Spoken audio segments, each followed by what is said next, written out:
नमस्कार, स्वागत है आप सभी का यंग भारत बिहार झारखंड में। मैं हूं आपके साथ मुदिता।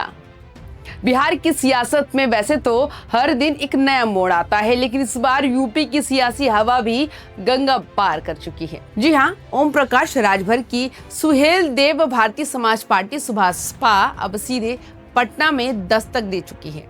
और मजे की बात तो ये है कि पार्टी ने बिहार चुनाव के लिए 47 उम्मीदवारों की पहली लिस्ट जारी कर दी है। कहने को तो पहली लिस्ट है, लेकिन इसका संदेश बड़ा साफ है।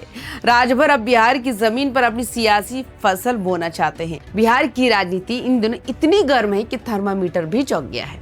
एनडीए और महागठबंधन के बीच सीटों की जंग चल रही है और इसी बीच यूपी से आई एक नई पार्टी कह रही कि भाई अब बारी हमारी भी है।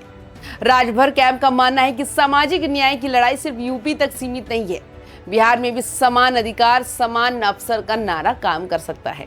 अब सवाल ये है, क्या बिहार के मतदाता इस यूपी वाले राजभर पॉलिटिक्स को एक्सेप्ट करेंगे?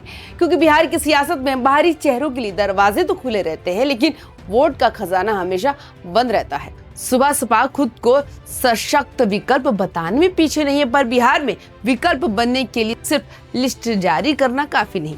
यहाँ तो लोग पूछते हैं कि भाई आपका वोट बैंक कहाँ है? 47 उम्मीदवारों की सूची तो आ गई, लेकिन सवाल अब भी वही है, क्या इन प्रत्याशियों के पास जमीनी पकड़ है या पोस्टर पर फोटो? राजभर का दावा है कि सारे जमीनी कार्यकर्ता है और जनता के लिए संघर्ष करते रहे। अब ये संघर्ष किस स्तर का है ये तो ईवीएम बताएगी, क्योंकि बिहार के लोग सिर्फ भाषण नहीं, जाति गणित और स्थानीय कनेक्शन का हिसाब भी बहुत अच्छे से लगाते हैं। दिलचस्प बात तो ये है कि बिहार में सुभाषपा का मॉडल भी यूपी जैसा है। सामाजिक न्याय, शिक्षा, रोजगार और सुशासन के वादे के साथ आगे बढ़ना, यानी वही पुराना नुस्खा, बस प्लेटफॉर्म नया।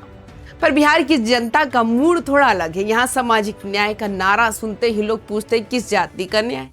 तो चुनौती यही है कि क्या सुभाषपा इस जाति समीकरण को बिना किसी बड़े गठबंधन के तोड़ पाएगी? क्योंकि बिहार में अकेले लड़ना और अकेले जीतना दोनों में बहुत फर्क है। वैसे बिहार की सियासत में ये पहला मौका नहीं जब किसी ने खुद को जनता का सशक्त विकल्प बताया हो। हर चुनाव में एक नई पार्टी आती है, किसी के पास समान अधिकार का एजेंडा होता है, किसी के पास समान अवसर का सपना। लेकिन सच्चाई ये है कि बिहार के वोटर अब इन नारों के डॉक्टर बन चुके हैं। हर 5 साल बाद नारा बदलता है, चेहरा बदलता है, पर समस्या वही की वही रहती है। अब राजभर की पार्टी ये कह रही है कि हम जनता की लड़ाई लड़ रहे हैं, ठीक बात है, लेकिन बिहार में जनता को अब ये समझ में आने लगा है कि असली लड़ाई नारे की नहीं, नंबर की होती है। सीट के नंबर की इस कहानी का असली एंगल यही है कि बिहार के मैदान में अब एक तीसरा मोर्चा तैयार हो रहा है, जो ना तो एनडीए का हिस्सा है और ना ही महागठबंधन का। यानी राजभर अब बिहार में एक नया सामाजिक समीकरण टेस्ट कर रहे हैं, यूपी के अनुभव और बिहार की जमीन को जोड़कर।